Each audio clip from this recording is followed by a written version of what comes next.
पे डाली, ठीक है, ये दिख रहा है।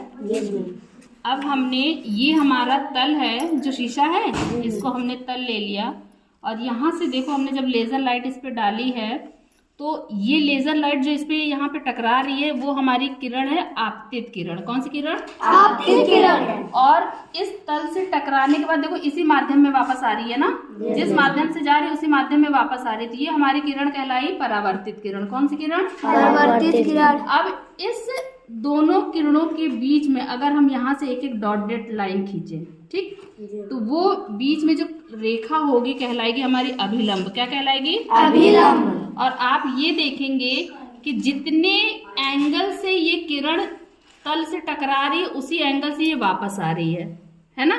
यानी इसके बीच में जब हम अभिलंब डालेंगे तो आपतित किरण और अभिलंब के बीच में जो हमारा कोण बनेगा वो, और अभिलंब और परावर्तित किरण के बीच में जो कोण बनेगा वो दोनों हमारा बराबर होगा। यानी कहने का मतलब है कि परावर्तन का जो नियम है उसके हिसाब से आपतित किरण, परावर्तित किरण और इसके बीच में जो अभिलंब है वो हमारा तीनों एक ही बिंदु पे है। यहाँ पे बिंदु पे है, तीनों एक ही बिंदु पे होंगे।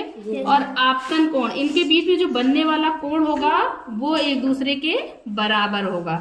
अब देखो टकराने के बाद ये अर्चना की ड्रेस पे देखो, इसकी वो आ रही है ना, अर्चना की ड्रेस पे देखो टकराने के बाद आ रही है। इसका मतलब कि ये किरण इस शीशे से टकराकर वापस उसी माध्यम में जा रही है।